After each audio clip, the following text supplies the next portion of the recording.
Semoga yang subscribe diberikan rezeki melimpah dari jalan tak terduga, dan yang like komen dimudahkan jalannya menuju surga di hari akhir nanti.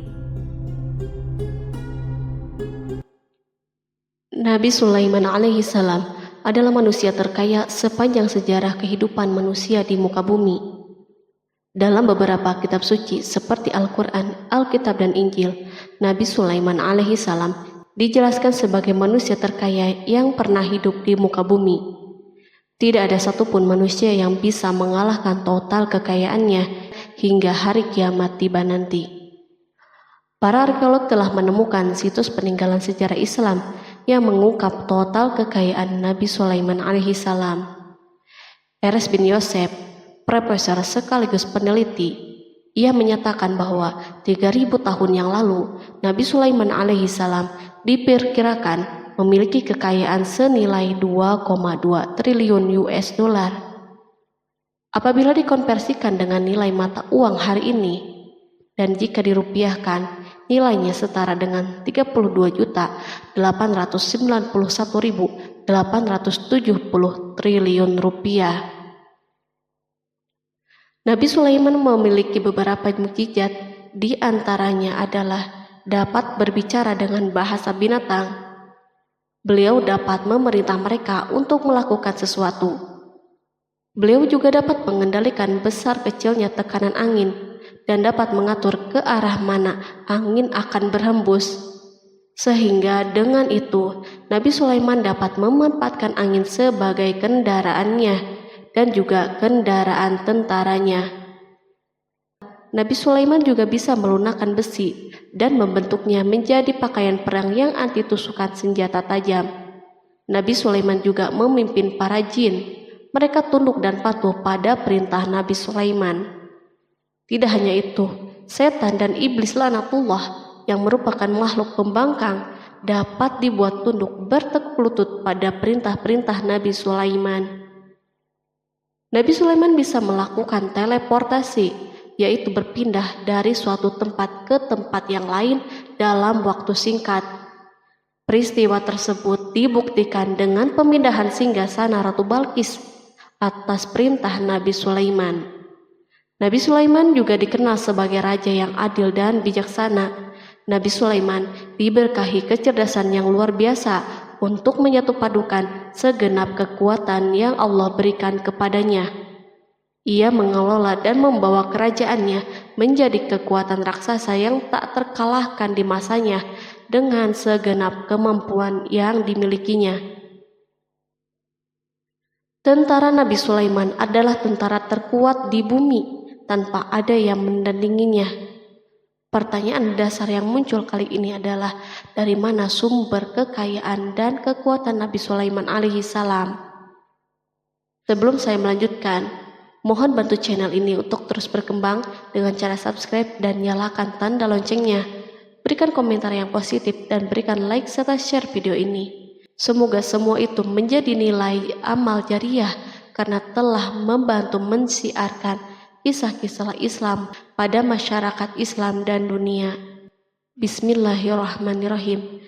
Sungguh kami benar-benar telah menganugerahkan ilmu kepada Daud dan Sulaiman. Keduanya berkata, segala puji bagi Allah yang melebihkan kami dari kebanyakan hamba-hambanya yang mukmin. Sulaiman telah mewarisi Daud dan dia berkata, wahai manusia, kami telah diajari untuk memahami bahasa burung dan kami dianugerahi segala sesuatu. Sesungguhnya semua ini benar-benar karunia yang nyata. Quran Surat An-Naml ayat 15-16. Nabi Sulaiman mewarisi Nabi Daud dalam sisi kenabian dan kekuasaan, bukan mewarisi harta, karena para nabi tidak mewariskan harta. Sepeninggalan mereka, harta para nabi menjadi sedekah bagi orang-orang yang ada di sekitar mereka, yaitu orang-orang fakir dan orang-orang yang membutuhkan. Allah telah memilihnya sebagai nabi dari kalangan Bani Israel.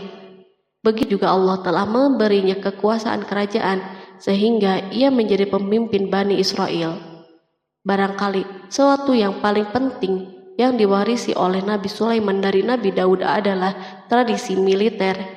Kemajuan militer yang dahsyat telah berpindah kepada Nabi Sulaiman.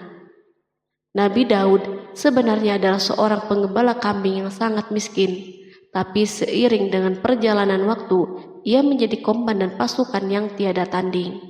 Perubahan keadaan ini adalah sebagai bentuk ilham dari Allah Subhanahu wa Ta'ala dan sebagai dukungan darinya. Daud mengetahui bahwa kekuatan yang hakiki yang mengatur alam semesta adalah kekuatan Allah Subhanahu wa Ta'ala. Kehadiran Nabi Daud mengubah keadaan pasukan Bani Israel, di mana mereka sebelumnya lari jika berhadapan dengan musuh, maka kini keberadaan mereka mulai diperhitungkan. Di masa hidupnya, Daud mengalami peperangan yang sangat banyak, namun Al-Quran tidak menceritakan secara terperinci akan hal tersebut. Dan kami kuatkan kerajaannya. Quran Surat Shad ayat 20. Ayat tersebut berarti bahwa Daud belum pernah terkalahkan dalam peperangan yang diikutinya. Di samping dukungan yang Allah Subhanahu wa Ta'ala berikan kepada Daud, juga pasukannya dan rakyatnya, di mana mereka adalah orang-orang yang bertauhid dan menyerahkan diri kepada Allah Subhanahu wa Ta'ala. Allah Subhanahu wa Ta'ala mengungkapkan kepada Daud hal-hal yang menjadikan pasukannya memiliki keistimewaan yang dengannya mereka dapat mengalahkan pasukan-pasukan yang lain yang ada di bumi saat itu. Allah Subhanahu wa Ta'ala berfirman, dan kami telah melunakkan besi untuknya. Quran Surat Saba ayat 10. Sebenarnya baju besi yang dibuat untuk orang-orang yang hendak berperang cukup mengganggu gerakan mereka. Kita bisa membayangkan ketika ada dua orang yang berperang, yang satunya dapat bergerak dengan bebas, sementara yang lain tidak leluasa bergerak. Namun dengan kekuasaan Allah, Nabi Daud dapat melunakkan besi dan dapat membuat darinya baju besi yang ringan. Ini adalah kemajuan penting yang Allah berikan kepada Daud dan tentaranya. Kemajuan ini kini dimiliki oleh Nabi Sulaiman. Demikianlah Sulaiman memiliki pasukan yang dahsyat yang melebihi pasukan manapun di bumi saat itu. Bahkan Allah Subhanahu wa Ta'ala menambah karunia-Nya kepada Nabi Sulaiman. Dan Sulaiman telah mewarisi Daud dan dia berkata, "Hai manusia, kami telah diberi pengertian tentang suara burung dan kami diberi segala sesuatu. Sesungguhnya ini benar-benar suatu karunia yang nyata." Quran Surat An-Naml ayat 16. Pada suatu hari, Nabi Sulaiman menengadahkan tangannya dan berdoa kepada Allah Subhanahu wa Ta'ala. Antara hati Nabi dan Allah tidak ada penghalang, tidak ada jarak, tidak ada sekatan waktu, dan tak ada seorang pun dari para nabi yang berdoa kepada Allah kecuali doanya pasti terkabul. Kejernihan hati ketika mencapai puncak tertentu, maka ia akan menggapai apa saja yang diinginkan di jalan Allah Subhanahu wa Ta'ala. Dalam doanya Nabi Sulaiman berkata, "Ya Tuhanku, ampunilah aku dan anugerahkanlah kepadaku kerajaan yang tidak dimiliki oleh seorang pun sesudahku." Quran Surat Shad ayat 35. Sulaiman menginginkan dari Allah Subhanahu wa Ta'ala suatu kerajaan yang belum pernah diperoleh oleh siapapun setelahnya. Allah Subhanahu wa Ta'ala mengabulkan doa hambanya Nabi Sulaiman dan memberinya kerajaan tersebut. Barangkali orang-orang yang hidup di saat ini bertanya-tanya, mengapa Sulaiman meminta kerajaan ini yang belum pernah dimiliki oleh seorang pun setelahnya. Ambisi Sulaiman untuk mendapatkan kekuasaan atau kerajaan adalah ambisi yang ada di dalam seorang nabi, dan tentu ambisi para nabi tidak berkaitan kecuali dengan kebenaran. Ambisi tersebut adalah bertujuan untuk memudahkan penyebaran dakwah di muka bumi. Nabi Sulaiman sama sekali tidak cinta kepada kekuasaan ataupun ingin menunjukkan kesombongan. Namun beliau ingin mendapatkan kekuasaan untuk memerangi kelaliman yang menyebar di muka bumi. Perhatikanlah kata-kata Nabi Sulaiman kepada Balqis ketika beliau berdialog dengannya. Dan ketika Balqis datang, ditanyakanlah kepadanya, "Serupa inikah singgasanamu?" Dia menjawab, "Seakan-akan singgasana ini singgasanaku. kami telah diberi pengetahuan sebelumnya dan kami adalah orang-orang yang berserah diri. Quran Surat An-Naml ayat 42. Demikianlah kata-kata Sulaiman yang bijaksana, kata-kata yang membenarkan permintaannya untuk memiliki kekuasaan dan kekuatan. Sulaiman telah mengerahkan semua kemuliaan dan kekuasaannya dalam rangka menegakkan agama Allah Subhanahu wa Ta'ala dan menyebarkan Islam. Nabi Sulaiman mewarisi kekuasaan, kenabian, hikmah ilmu dari Daud. Orang-orang menyebut Sulaiman Al-Hakim atau Sulaiman yang bijaksana. Kebijaksanaan Nabi Sulaiman tidak terbatas pada keadilannya di tengah-tengah manusia dan kasih sayangnya kepada mereka. Namun kebijaksanaan Sulaiman juga berlaku di kalangan burung dan binatang-binatang lainnya. Nabi Daud juga mengenal bahasa burung, tetapi Sulaiman dapat berbicara dengan bahasa burung. Bahkan ia dapat menjadikannya sebagai pembantunya. Ketika Nabi Daud bertasbih, maka gunung-gunung dan burung-burung serta binatang buas pun ikut bertasbih bersamanya. Bahkan angin pun berhenti untuk mendengar tasbih ini. Sedangkan Nabi Sulaiman, Allah Subhanahu wa Ta'ala memberinya karunia lebih dari itu, di mana binatang-binatang buas tunduk padanya, begitu juga angin dan burung. Allah Subhanahu wa Ta'ala berfirman, dan sesungguhnya kami telah memberi ilmu kepada Daud dan Sulaiman, dan keduanya mengucapkan, segala puji bagi Allah yang melebihkan kami dari kebanyakan hamba-hambanya yang beriman. Dan dia berkata, hai manusia, kami telah diberi pengertian tentang suara burung, dan kami diberi segala sesuatu. Sesungguhnya semua ini benar-benar karunia yang nyata. Quran Surat An-Naml ayat 15-16. Nabi Sulaiman mampu mendengar bisikan semut yang berbicara dengan sesama mereka. Bahkan ia mampu memerintahkan semut tersebut sehingga semut itu taat kepada perintahnya. Pasukan Nabi Sulaiman memiliki kekuatan yang sangat dahsyat di dunia. Belum pernah ada di dunia suatu pasukan yang memiliki kekuatan seperti ini. Kekuatan Nabi Sulaiman berasal dari beberapa kombinasi yang sangat mengagumkan, sehingga karenanya ia tidak dapat tertandingi. Kekuatan itu terdiri dari manusia, jin, dan burung.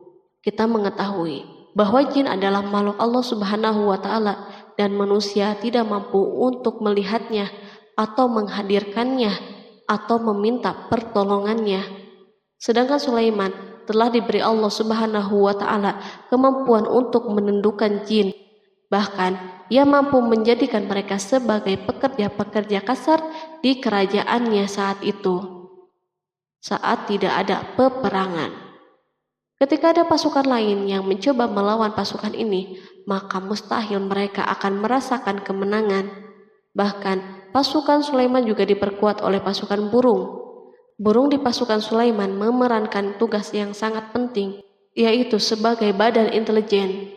Kita mengetahui bahwa peranan informasi saat peperangan sangatlah penting. Dari informasi tersebut, pasukan dapat mengetahui keadaan musuhnya. Demikianlah peranan burung pada pasukan Sulaiman. Ia terbang di tengah-tengah musuh, kemudian ia kembali kepada Sulaiman untuk menyampaikan berita tentang keadaan musuhnya. Di samping jin dan burung, Allah Subhanahu wa Ta'ala juga menundukkan angin untuk Sulaiman. Nabi Sulaiman dapat memerintahkan angin dan ia mampu menaiki angin bersama tentaranya. Pasukan Sulaiman juga terdiri dari pasukan udara pada saat di mana tak seorang pun memimpikan untuk terbang di udara. Barangkali mukjizat ini yang Allah Subhanahu wa Ta'ala berikan kepada Sulaiman menjadi sebab kejayaan militernya sehingga pasukannya tidak tertandingi. Allah Subhanahu wa Ta'ala berfirman, dan dihimpunkan kepada Sulaiman tentaranya dari jin, manusia, dan burung, lalu mereka diatur dengan tertib dalam barisan. Quran Surat An-Naml ayat 17. Kemudian kami tundukkan kepada angin yang berhembus dengan baik menurut kemana saja yang dikehendakinya. Dan kami tundukkan pula kepadanya setan-setan, semuanya ahli bangunan dan penyelam, dan setan yang lain yang terikat dalam belenggu. Inilah anugerah kami, maka berikanlah kepada orang lain atau tahanlah untuk dirimu sendiri dengan tiada pertanggungan jawab. dan sesungguhnya dia mempunyai kedudukan yang dekat pada sisi kami dan tempat kembali yang baik. Quran Surat Shad ayat 30-40.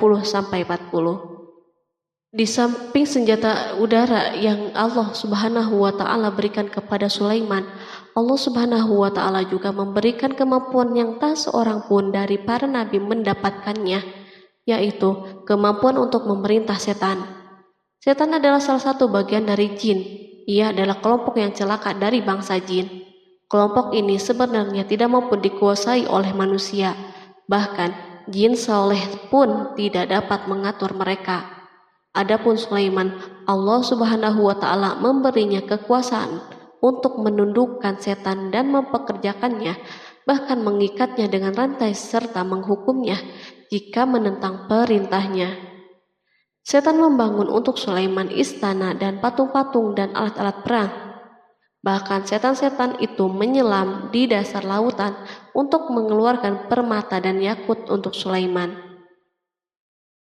Jika ada di antara setan yang menentang perintahnya, maka Nabi Sulaiman mengikatnya dengan rantai. Ini semua menunjukkan kekayaan Sulaiman dan kekuasaannya, di mana ia mampu mengatur banyak makhluk di dunia. Tentu kemampuan itu atas izin Allah sebagai mukjizat darinya. Allah Subhanahu wa Ta'ala berfirman, dan sebagian dari jin ada yang bekerja di hadapannya, di bawah kekuasaannya, dengan izin Tuhannya, dan siapa yang menyimpang di antara mereka dari perintah kami, maka kami rasakan kepadanya azab neraka yang apinya menyala-nyala. Para jin itu membuat untuk Sulaiman apa yang dikehendakinya dari gedung-gedung yang tinggi, patung-patung, dan piring-piring yang besarnya seperti kolam dan periuk yang tetap berada di atas tungku. Quran Surat Saba ayat 12. Nabi Sulaiman yang bijaksana adalah penguasa yang tak tertandingi di muka bumi. Meskipun memperoleh nikmat yang khusus dan agung ini yang Allah Subhanahu wa Ta'ala berikan kepada Nabi Sulaiman, beliau tetap menunjukkan sebagai manusia yang paling banyak berzikir kepadanya dan manusia yang paling banyak bersyukur di zamannya. Allah Subhanahu wa Ta'ala berfirman tentang Sulaiman, Sulaiman sebaik-baik hamba, sesungguhnya dia amat taat kepada Tuhannya. Quran Surat Shad ayat 30. Nabi Sulaiman selalu mendirikan sholat, puasa, tasbih, dan mengungkapkan rasa cinta yang dalam. Hamba yang kembali adalah hamba yang menuju Allah Subhanahu wa Ta'ala. Waktu sholat bagi Sulaiman adalah waktu yang sangat penting, sehingga ketika datang waktu itu, maka beliau tidak bisa disibukkan dengan hal yang lain. Sulaiman mengetahui penyakit kuda dan ia mampu berbicara dengan bahasa kuda. Bahkan kuda itu pun mentaati perintah Nabi Sulaiman. Allah Subhanahu wa Ta'ala juga memberikan kenikmatan lain atas Sulaiman. Allah Subhanahu wa Ta'ala berfirman, dan kami alirkan cairan tembaga baginya. Quran Surat Saba ayat 12. Al-Kihtir adalah tembaga yang dicairkan. Sebagaimana Allah Subhanahu wa Ta'ala memberikan nikmat atas ayahnya Daud di mana ia mampu melunakkan besi, dan Allah Subhanahu wa Ta'ala mengajarinya bagaimana cara mencairkannya, maka Sulaiman pun memanfaatkan tembaga yang cair untuk peperangan dan di saat perdamaian. Pada saat peperangan, beliau mencampur tembaga dengan besi dan membuat darinya perunggu. Mereka menggunakan senjata-senjata perunggu dalam peperangan seperti pedang, baju besi, dan pisau. Senjata-senjata ini adalah senjata yang paling kuat di saat itu. Sedangkan di saat perdamaian, tembaga digunakan untuk membuat bangunan, patung, dan sebagainya. Meskipun Nabi Sulaiman mendapatkan nikmat yang besar dan karunia yang khusus, Allah Subhanahu wa Ta'ala mengujinya dengan suatu ujian yang akan selalu datang pada seorang hamba. Ketika hamba itu mendapatkan kedudukan yang besar, maka ujiannya pun menjadi besar. Allah Subhanahu wa Ta'ala menguji Sulaiman dengan penyakit. Allah Subhanahu wa Ta'ala berfirman, dan sesungguhnya kami telah menguji Sulaiman dan kami jadikan dia tergeletak di atas kursinya sebagai tubuh yang lemah karena sakit. Kemudian ia bertaubat. Ia berkata, Ya Tuhanku, ampunilah aku, anugerahkanlah kerajaan yang tidak dimiliki oleh seorang pun sesudahku. Sesungguhnya Engkaulah yang Maha Pemberi. Kemudian kami tundukkan kepadanya angin yang berhembus dengan baik menurut kemana saja yang ia kehendaki. Dan kami tundukkan pula kepadanya setan-setan, semuanya ahli bangunan dan penyelam. Quran Surat Shad ayat 34-37. Sulaiman diuji dengan penyakit yang sangat keras, di mana dokter saat itu tidak mampu mengatasinya. Sakitnya Sulaiman sangat keras, sehingga para dokter dari kalangan manusia dan jin tidak mampu menghilangkan penyakitnya. Lalu burung-burung menghadirkan rumput-rumput yang dianggapnya sebagai obat, tetapi Sulaiman pun belum juga sembuh. Semakin hari penyakit Sulaiman semakin menjadi-jadi, sehingga ketika Sulaiman duduk di atas kursi, ia duduk bagaikan tubuh tanpa roh, seakan-akan ia mati karena saking kerasnya penyakit yang dideritanya. Sakit yang diderita Sulaiman terus berlanjut untuk beberapa saat. Namun Sulaiman tidak henti-hentinya berzikir kepada Allah Subhanahu wa Ta'ala dan meminta kesembuhan kepadanya, serta beristighfar kepadanya, serta mengungkapkan rasa cintanya kepada Allah Subhanahu wa Ta'ala. Selesailah ujian Allah Subhanahu wa Ta'ala terhadap hambanya Sulaiman. Beliau pun sembuh.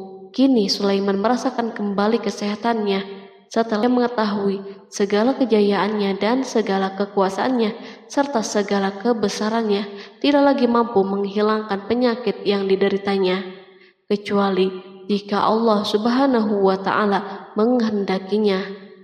Dan sesungguhnya kami telah menguji Sulaiman dan kami jadikan dia tergeletak di atas kursinya sebagai tubuh yang lemah karena sakit.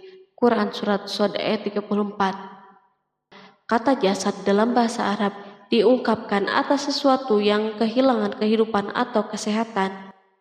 Nabi Sulaiman telah membangun masjid atau tempat beribadah sehingga manusia menyembah Allah Subhanahu wa Ta'ala di dalamnya.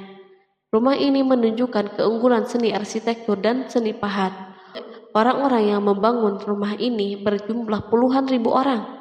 Tentu setiap kelompok dari mereka memiliki pekerjaan masing-masing.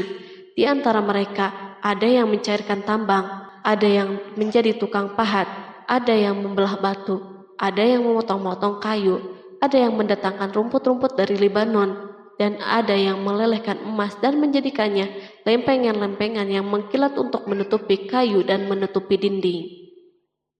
Bahkan golongan jin membantu pembangunan rumah tersebut, tentu dengan perintah dan bimbingan Nabi Sulaiman.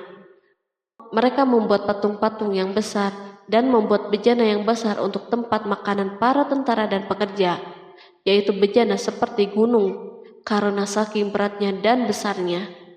Mereka juga membuat tempat-tempat minum yang besarnya seperti kolam. Sulaiman mengawasi para pekerjanya dan juga mengurusi masyarakatnya, di mana beliau mengenali problem mereka dan berusaha memecahkannya. Beliau juga mengawasi pasukannya dari kalangan binatang dan burung. Beliau mengetahui apakah ada satu dari mereka yang tidak hadir, kemana ia pergi, serta mengapa ia pergi.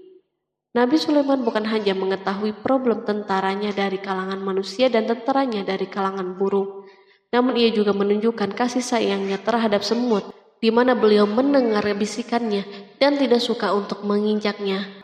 Pada suatu hari, ia berjalan di depan tentaranya dan tiba-tiba ia mendengar suara semut yang berkata kepada teman-temannya dari kalangan semut. Hingga apabila mereka sampai di lembah semut, berkatalah seekor semut, "Masuklah ke dalam sarang-sarangmu agar kamu tidak terinjak oleh Sulaiman dan tentaranya." Sedangkan mereka tidak menyadari. Maka dia tersenyum karena mendengar perkataan semut itu, dan ia berdoa, "Ya Tuhanku, berilah aku ilham untuk tetap mensyukuri nikmat-Mu yang telah Engkau anugerahkan kepadaku dan kepada kedua orang ibu dan bapakku, dan untuk mengerjakan amal soleh yang Engkau ridhoi, dan masukkanlah aku dengan rahmat-Mu ke dalam golongan hamba-hamba-Mu yang soleh." Quran Surat An-Naml ayat 18-19. Sulaiman mendengarkan pembicaraan semut itu, lalu beliau tersenyum karena mendengar pembicaraannya. Apa yang dibayangkan oleh semut kecil itu? Meskipun Sulaiman mendapatkan kekuasaan dan memiliki tentara yang besar, namun beliau menunjukkan kasih sayang terhadap semut. Beliau mendengar bisikannya dan melihat semut yang ada di depannya. Oleh karena itu, tidak mungkin baginya untuk menginjaknya. Sulaiman bersyukur kepada Allah Subhanahu wa Ta'ala yang telah memberinya nikmat, yaitu nikmat rahmat dan nikmat kasih sayang. Di samping itu, Sulaiman orang yang paling kaya di dunia, di mana istananya terbuat dari kayu-kayu gaharu yang memiliki bau yang harum, dan istananya terbuat dari emas dan terkadang dari kristal. Beliau juga memiliki kursi besar yang dibuat dari emas dan permata. Istana Sulaiman merupakan istana yang paling besar di dunia. Sulaiman menggunakan pakaian dari emas dan permata. Meskipun demikian, Sulaiman tetap menunjukkan sebagai hamba yang berserah diri dan rendah diri kepada Allah Subhanahu wa Ta'ala dan kepada manusia. Nabi Sulaiman yang merendahkan dirinya di hadapan Allah, dan ia selalu sujud kepada Allah sebagaimana ayahnya yang selalu bertasbih kepada Allah. Sulaiman selalu melantunkan lagu-lagu cinta ilahi dan hanya memuji Allah Subhanahu wa Ta'ala. Pada suatu hari, Nabi Sulaiman mengeluarkan perintahnya kepada pasukan untuk bersiap-siap. Sulaiman keluar memeriksa pasukannya satu demi satu. Pasukannya diteliti. Kelompok yang pertama adalah kelompok manusia. Sulaiman memerintahkan kesiapan mereka. Lalu Sulaiman mengeluarkan perintah-perintahnya. Kemudian Sulaiman memerintah kelompok jin dan menyampaikan perintah-perintahnya. Beliau memenjarakan jin yang tampak bermalas-malasan saat bekerja. Lalu ia memeriksa binatang dan berkata pada mereka, apakah mereka sudah makan dengan baik dan tidur dengan nyenyak? Apakah ada yang mengadu kepadanya, misal karena penyediaan makanan yang tidak layak? Apakah di sana ada yang sakit dan sebagainya? Ketika Sulaiman merasa puas dengan semuanya, Sulaiman memasuki tenda tempat berkumpulnya burung.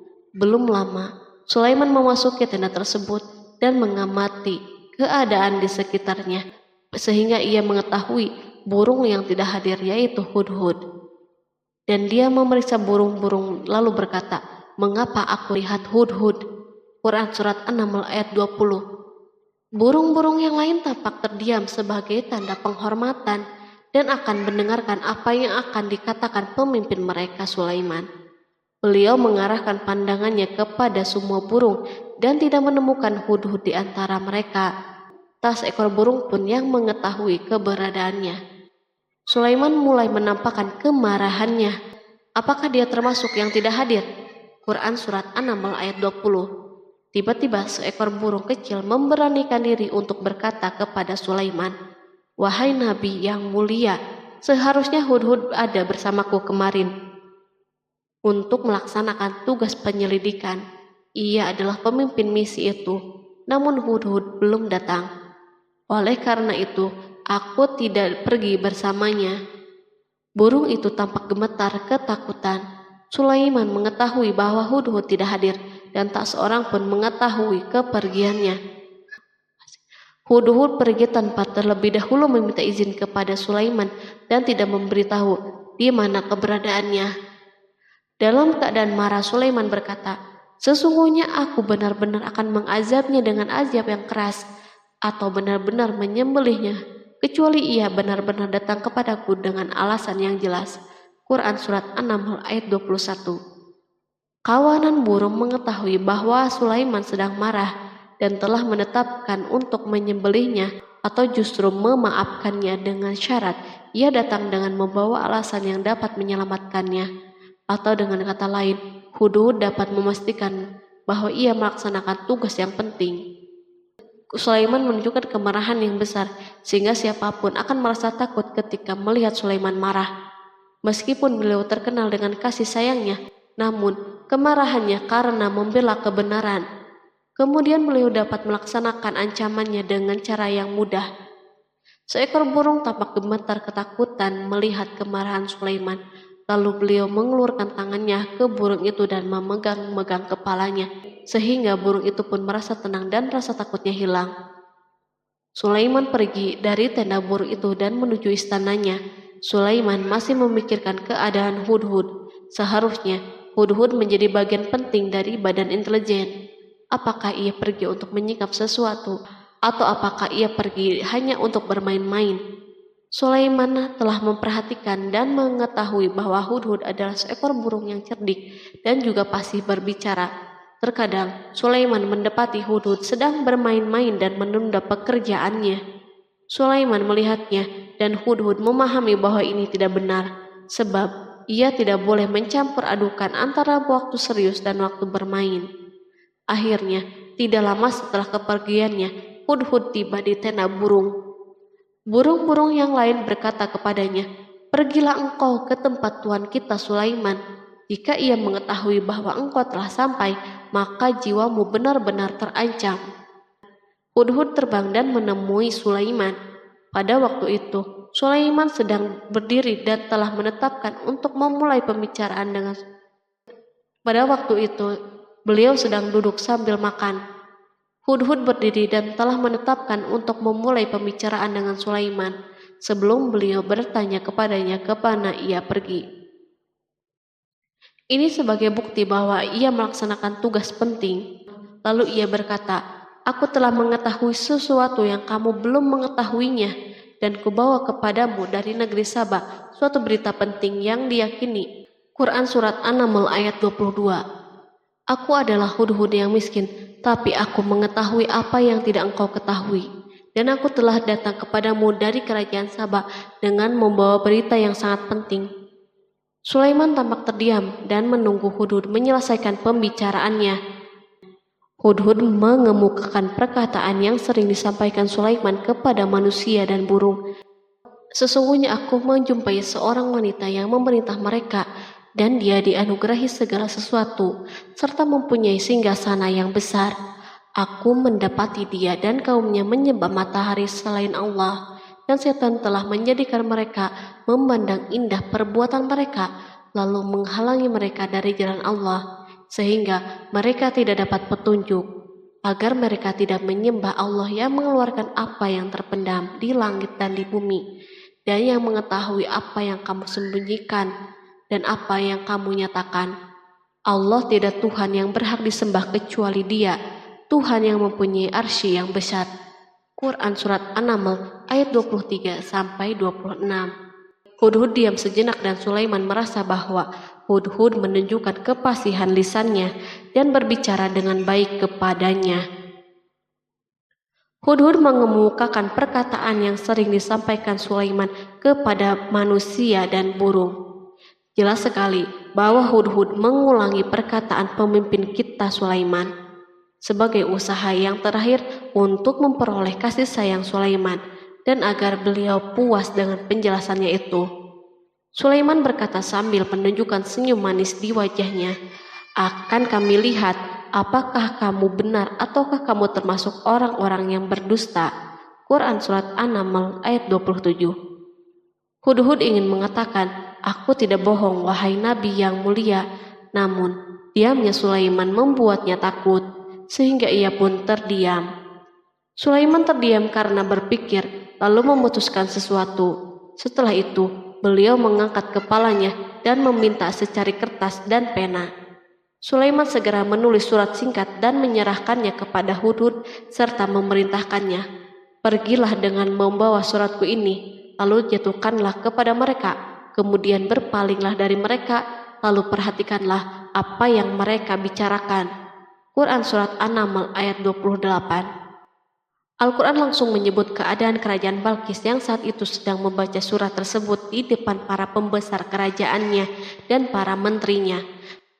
Berkata ia Balqis, "Hai pembesar-pembesar, sesungguhnya telah dijatuhkan kepadaku sebuah surat yang mulia. Sesungguhnya surat itu dari Sulaiman, dan sesungguhnya isinya dengan menyebut nama Allah yang Maha Pengasih lagi Maha Penyayang, bahwa janganlah kalian berlaku sombong terhadapku, dan datanglah kepadaku sebagai orang-orang yang berserah diri." Quran Surat An-Naml ayat 29-31. Dalam surat Sulaiman itu disebutkan, hendaklah mereka menyerahkan diri dan tunduk kepada perintahnya. Sulaiman memerintahkan agar mereka meninggalkan penyembahan terhadap matahari. Sulaiman tidak mempersoalkan akidah mereka dan tidak memuaskan mereka dengan apapun. Sulaiman hanya memerintahkan bahwa ia berada di atas kebenaran. Bukankah ia didukung kekuatan yang berlandaskan keyakinan yang dimilikinya? Sulaiman hanya memerintahkan mereka agar tunduk dan patuh kepadanya.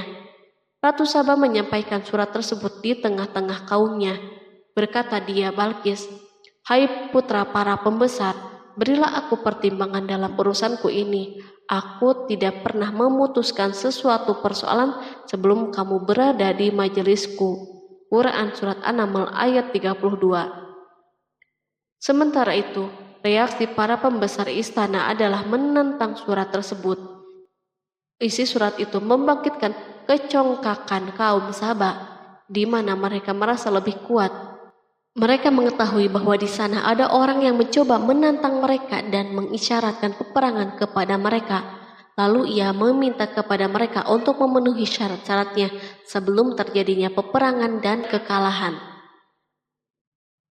Mereka menjawab, "Kita adalah orang-orang yang memiliki kekuatan dan juga memiliki keberanian yang sangat dalam peperangan, dan keputusan berada di tanganmu. Maka pertimbangkanlah apa yang akan kamu perintahkan." Quran Surat An-Naml ayat 33. Para pembesar kaumnya ingin berkata, "Kita siap untuk melaksanakan peperangan." Tampaknya ratu memiliki kebijakan yang lebih baik daripada pembesar kaumnya. Surat Sulaiman itu membuatnya berpikir lebih jernih dan hati-hati. Ia berusaha sebisa mungkin menghindari peperangan. Ratu itu berpikir dalam tempo yang lama.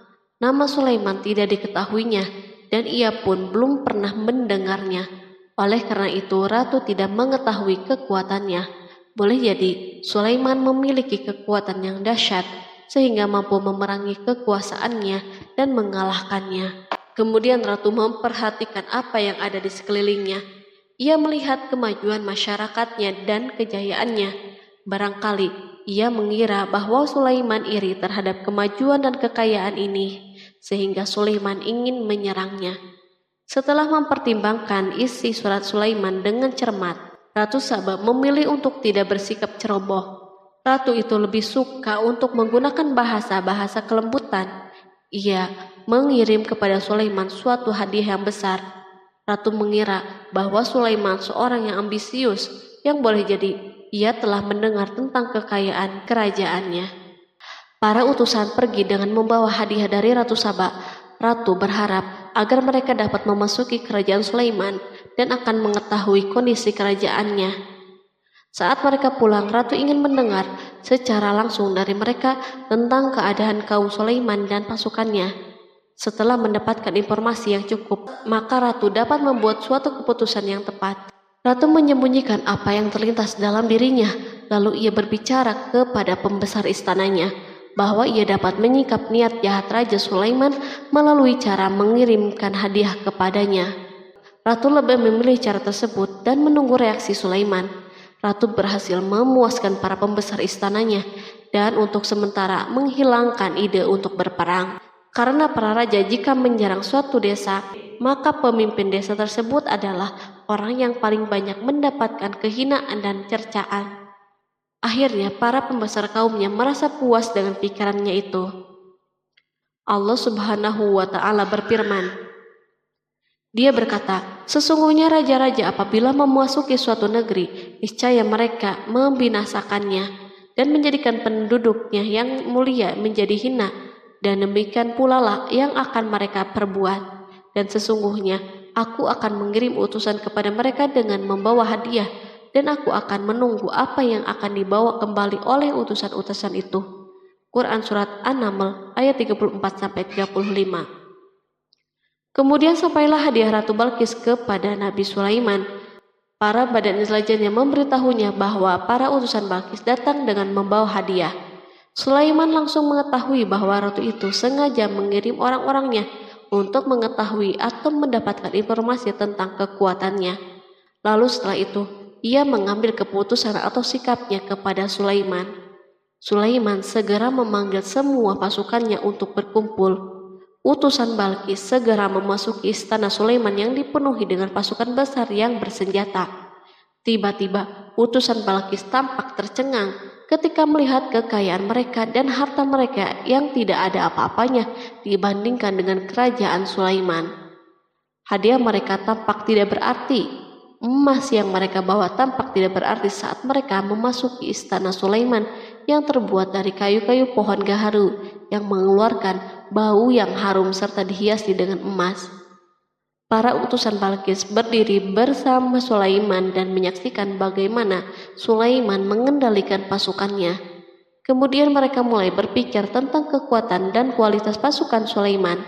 Betapa kagetnya mereka ketika melihat di tengah-tengah pasukan itu terdapat singa, burung, dan tentara dari kalangan manusia yang mampu terbang. Mereka pun sadar bahwa mereka dihadapkan pada pasukan yang tiada taranya. Selesailah demonstrasi pasukan Sulaiman. Kemudian para utusan itu dipersilahkan maju ke tempat hidangan makanan. Para utusan itu sangat terkejut ketika melihat berbagai macam makanan dari penjuru bumi ada di depannya. Dan di antara makanan itu pun terdapat makanan yang biasa ditemukan di negeri mereka. Tetapi mereka melihat bahwa makanan itu memiliki rasa yang istimewa. Selain itu, piring-piring yang ada di depan mereka dan dijadikan tempat makanan terbuat dari emas dan mereka dilayani oleh laki-laki yang berhias dengan emas. Ratu mereka pun tidak mengenakan hiasan itu. Di meja makan terdapat burung, ikan laut, dan berbagai macam daging yang mereka tidak mampu lagi membedakannya. Sulaiman tidak makan bersama mereka, tetapi beliau makan dengan menggunakan piring yang terbuat dari kayu. Beliau memakan roti yang kering yang dicampur dengan minyak. Inilah makanan yang dipilihnya. Sulaiman makan bersama mereka dalam keadaan diam. Mereka merasa bahwa kehadiran Sulaiman menciptakan suatu kewibawaan yang luar biasa. Selesailah jamuan makanan itu. Lalu dengan sangat malu mereka menyerahkan hadiah Ratu Balkis kepada Sulaiman. Hadiah itu berupa emas, yang bagi mereka hadiah itu sangat bernilai. Tetapi di sini hadiah ini tampak kecil di hadapan kekayaan yang sangat mengagumkan.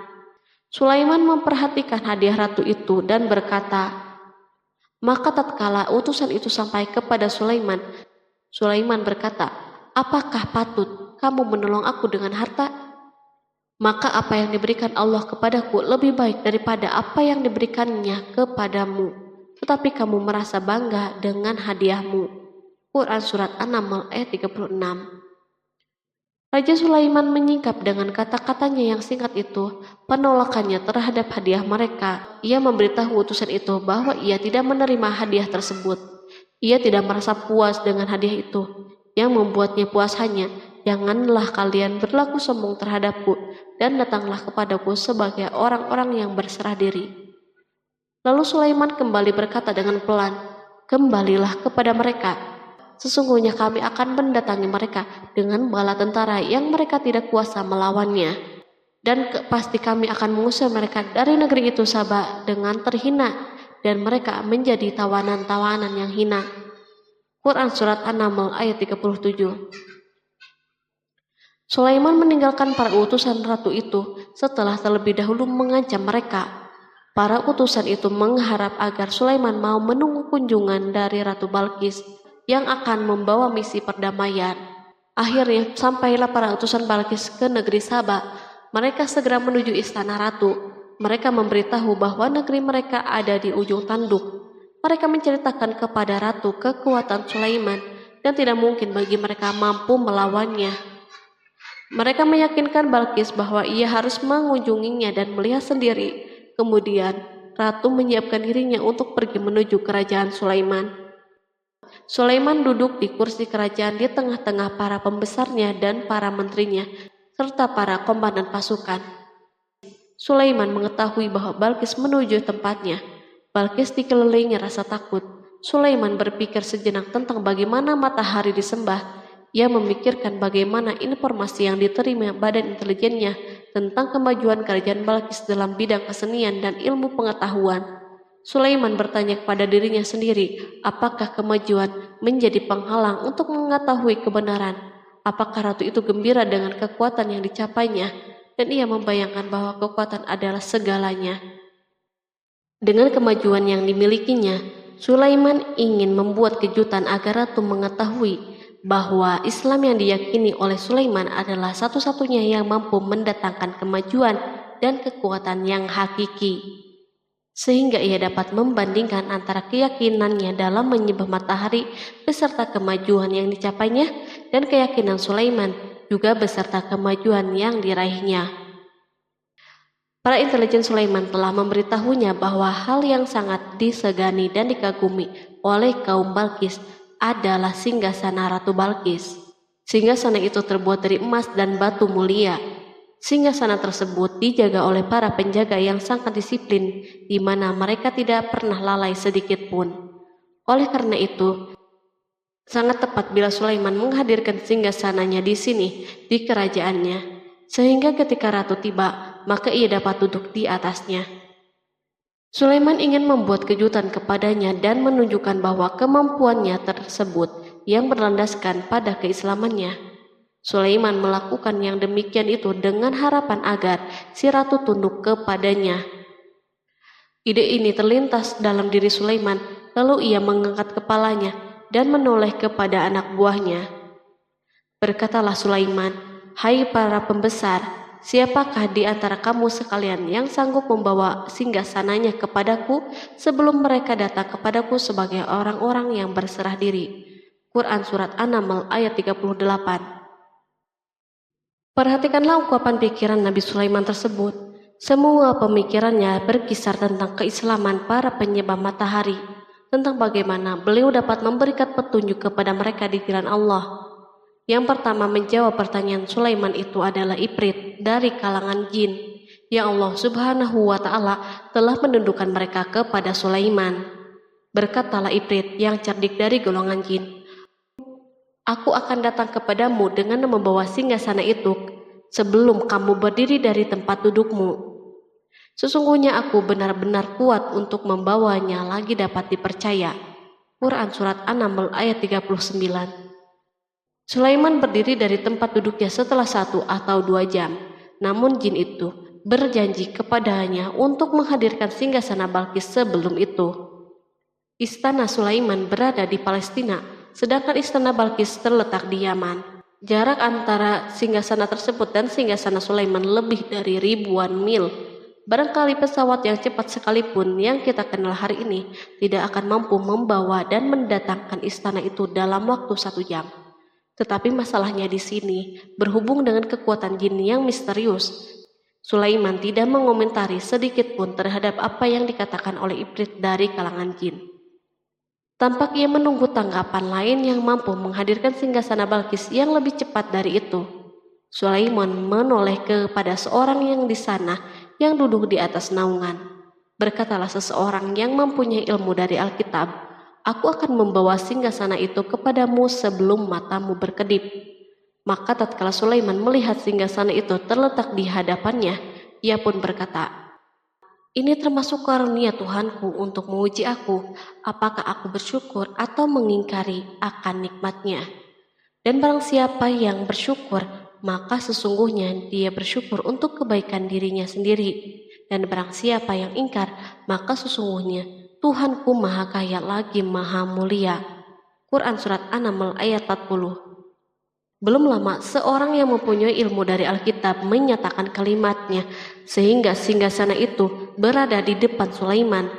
Ia mampu menghadirkan singgasana itu lebih cepat dari kedipan mata, ketika mata itu tertutup dan terbuka. Al-Quranul Karim tidak menyikap kepribadian seorang yang menghadirkan singgasana itu. Al-Quran hanya menggarisbawahi bahwa orang itu mempunyai ilmu dari Alkitab. Al-Quran tidak menjelaskan kepada kita apakah ia seorang malaikat ataukah manusia ataukah jin. Perhatikanlah tindakan Sulaiman setelah adanya mukjizat ini. Beliau tidak merasa kagum terhadap kemampuannya yang luar biasa. Beliau tidak tercengang dengan kekuatannya. Beliau mengembalikan keutamaan tersebut kepada penguasa para penguasa, Allah Subhanahu wa Ta'ala, dan bersyukur kepadanya yang telah mengujinya dengan kekuasaan ini, agar ia dapat membuktikan apakah ia bersyukur atau mengingkari. Setelah Sulaiman bersyukur kepada penciptanya, ia mulai memperhatikan singgasana ratu. Merupakan simbol pembangunan dan kemajuan, tetapi tampaknya ia hanya sesuatu yang biasa saja dibandingkan dengan kekuasaan dan kebesaran ciptaan yang dibuat oleh manusia dan jin di kalangan istana Sulaiman. Sulaiman memikirkan dalam tempo yang lama singgasana Balkis. Kemudian beliau memerintahkan agar singgasana itu diperbaiki, sehingga saat Balkis datang, Sulaiman dapat mengujinya apakah Balkis dapat mengenalinya ataukah tidak. Dia berkata, "Ubahlah baginya singgasananya, maka kita akan melihat apakah dia mengenal ataukah termasuk orang-orang yang tidak mengenalnya." Quran Surat An-Naml ayat 41. Sulaiman memerintahkan agar dibangun istana yang akan digunakan untuk menyambut Balkis. Sulaiman memilih tempat di laut, dan ia memerintahkan agar dibangun suatu istana di mana sebagian besar terdiri dari air laut. Sulaiman memerintahkan agar lantai-lantai itu terbuat dari kaca yang tebal dan kuat, sehingga orang yang berjalan di atas istana itu akan membayangkan bahwa di bawahnya ada ikan-ikan yang berwarna-warni. Hudhud memberitahu Sulaiman bahwa Balkis telah sampai di dekat kerajaannya. Kemudian Balkis datang. Al-Quran tidak menyebutkan keadaan Sulaiman saat menyambut Balkis, namun Al-Quran justru menunjukkan dua sikap Balkis. Pertama, bagaimana sikap Balkis ketika pertama kali melihat singgasananya yang datang mendahuluinya, padahal ia telah meninggalkan pengawalnya untuk tetap setia menjaga singgasana itu. Kedua, keadaan di depan istana yang penuh dengan permata yang berenang di bawahnya ikan-ikan. Dan ketika Balkis datang, ditanyakanlah kepadanya, "Surpa inikah singgasanamu?" Dia menjawab, "Seakan-akan singgasana ini singgasanaku. Kami telah diberi pengetahuan sebelumnya dan kami adalah orang-orang yang berserah diri." Quran Surat An-Naml ayat 42. Ayat tersebut menggambarkan kondisi dialog antara Sulaiman dan Balkis. Balkis melihat singgasananya dan ia tercengang saat mengetahui bahwa itu adalah singgasananya. Namun ia kemudian mulai ragu karena melihat tidak sepenuhnya itu singgasananya. Jika itu benar-benar singgasananya, lalu bagaimana ia datang mendahuluinya? Dan bila bukan singgasananya, maka bagaimana Sulaiman dapat meniru sepersis dan seteliti ini? Sulaiman berkata saat melihat Balkis mengamati singgasananya, "Apakah ini singgasanamu?" Setelah mengalami kebingungan sesaat, Balkis menjawab, "Sepertinya benar." Sulaiman berkata, "Kami telah diberi ilmu sebelumnya dan kami sebagai orang-orang yang muslim." Melalui pernyataan itu, Sulaiman ingin mengisyaratkan kepada Balkis agar ia membandingkan antara keyakinannya beserta ilmu yang dicapainya dan keyakinan Sulaiman yang muslim beserta pengetahuan yang diraihnya. Penyembahan terhadap matahari dan pencapaian ilmu yang dicapai oleh Balkis tampak tidak ada apa-apanya dibandingkan dengan ilmu Sulaiman dan keislamannya. Sulaiman telah mendahulinya dalam bidang ilmu karena keislamannya. Karena itu sangat mudah baginya untuk mengungguli Balkis dalam ilmu-ilmu yang lain. Demikianlah yang diisyaratkan pernyataan Sulaiman kepada Balkis. Ratu Saba itu mengetahui bahwa ini adalah singgasananya, di mana singgasana itu datang lebih dahulu daripada dirinya. Beberapa bagian darinya telah diubah saat Balkis masih berjalan menuju tempat Sulaiman. Ia berpikir kemampuan apa yang dimiliki oleh Nabi Sulaiman. Balkis tercengang melihat apa yang disaksikannya yang merupakan buah dari keimanan Sulaiman dan hubungannya dengan Allah Subhanahu wa Ta'ala.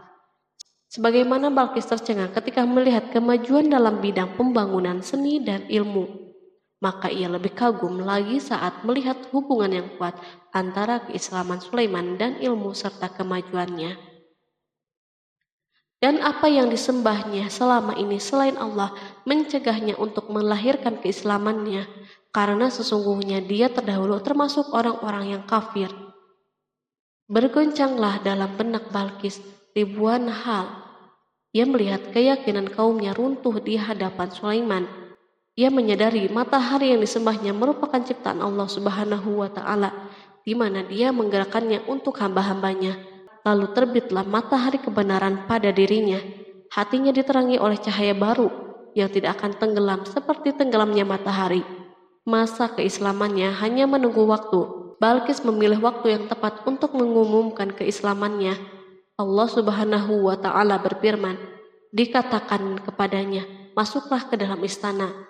Maka tatkala dia melihat lantai istana itu, dikiranya kolam air yang besar, dan disikapnya kedua betisnya. Berkatalah Sulaiman, Sesungguhnya ia adalah istana yang licin yang terbuat dari kaca. Berkatalah Balqis, "Ya Tuhanku, sesungguhnya aku telah berbuat zalim terhadap diriku, dan aku berserah diri bersama Sulaiman kepada Allah, Tuhan semesta alam." Quran Surat 6 ayat 44. Dikatakan kepada Balqis, masuklah ke dalam istana.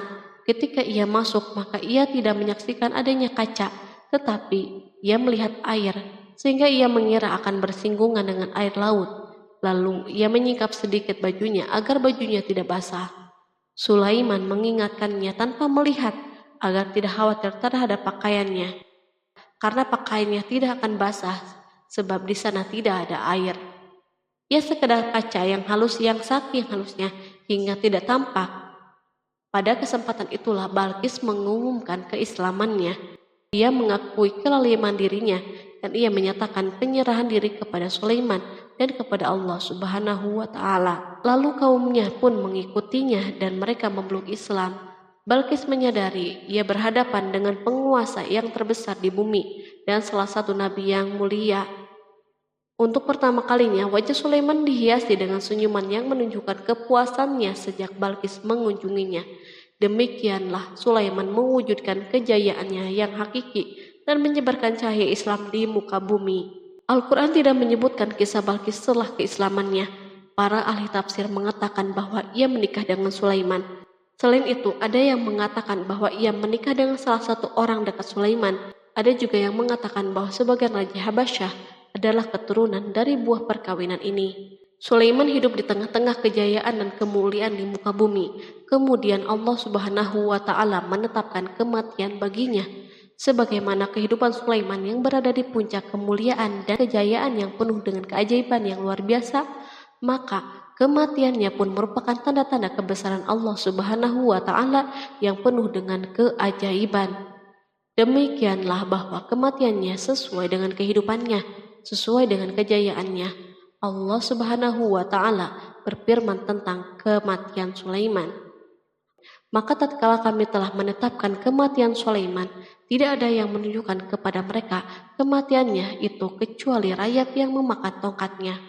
Maka tatkala ia telah tersungkur, tahulah jin bahwa kalau sekiranya mereka mengetahui yang gaib, tentulah mereka tidak akan tetap dalam siksa yang menghinakan. Quran Surat Saba ayat 14. Kemampuan Nabi Sulaiman untuk menundukkan jin dan mempekerjakan mereka serta hubungan mereka dengannya, semua ini menimbulkan fitnah di tengah-tengah manusia dalam hal tertentu. Dan kematian Sulaiman merupakan batasan atau jawaban terhadap fitnah ini. Kami tidak mengetahui siapa yang mengklaim bahwa jin mengetahui hal yang gaib. Kami tidak mengetahui siapa yang bertanggung jawab terhadap tersebarnya isu yang keliru ini. Yang kita ketahui adalah bahwa hal tersebut tersebar dan mempengaruhi sebagian manusia dan jin.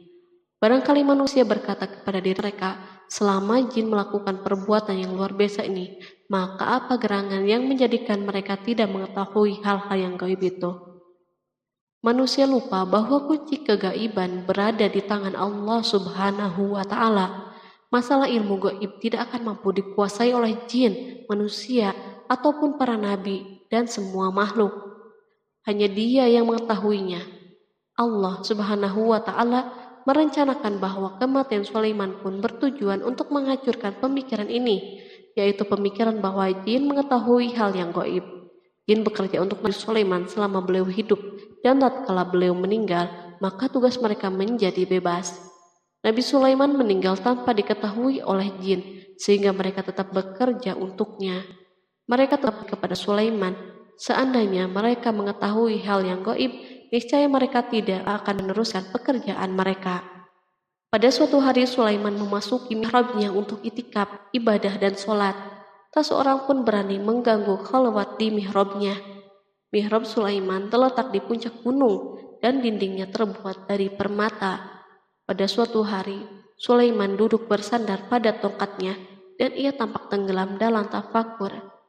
Beliau berzikir kepada Allah hingga rasa kantuk menguasainya. Lalu setelah itu malaikat maut menemuinya di mihrabnya.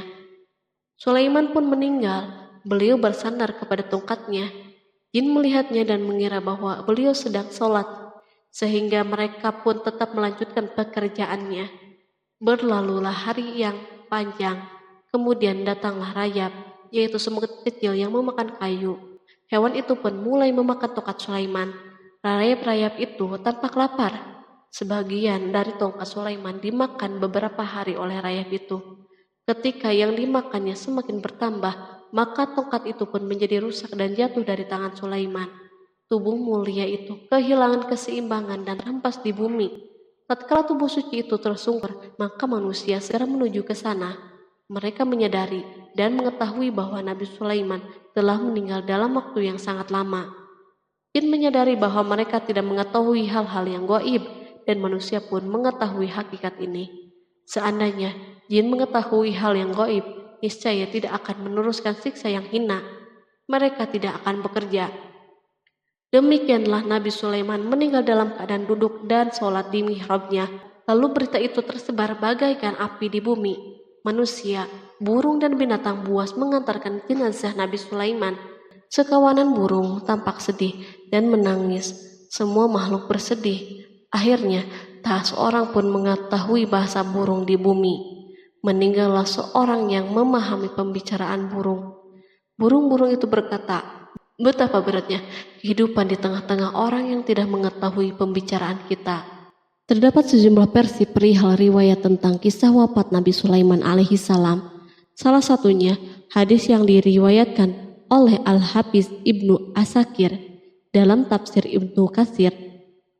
Hadis ini disebut mendekati kebenaran kisah wafatnya Nabi Sulaiman.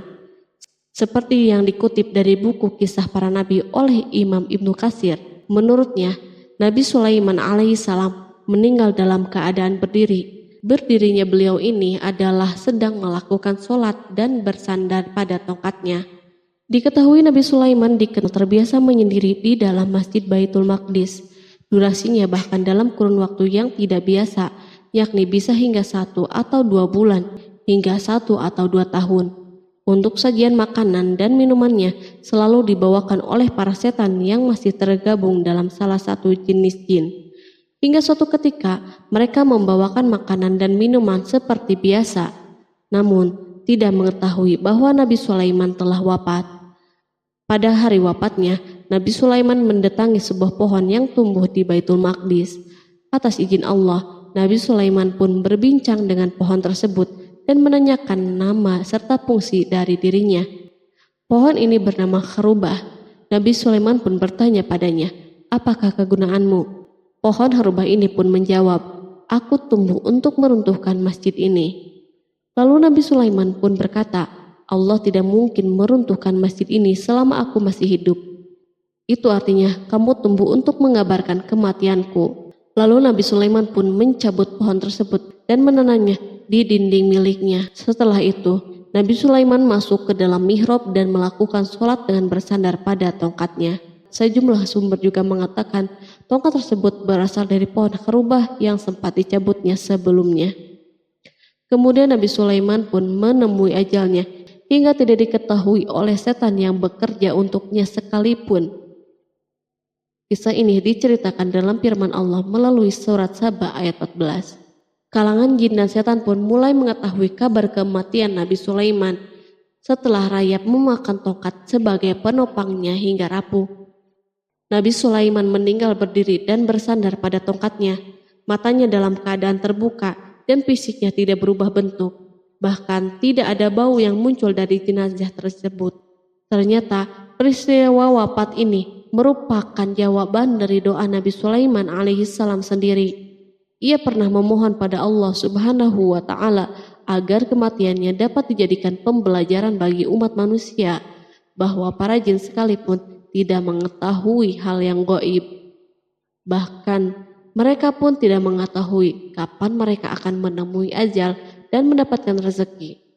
Untuk itu, kisah Nabi Sulaiman yang meninggal dalam keadaan berdiri ini diharapkan menjadi pesan agar manusia tidak menjadikan setan, iblis, atau bangsa jin sebagai tempat menyembah atau teman mereka. Wallahu a'lam bishawab.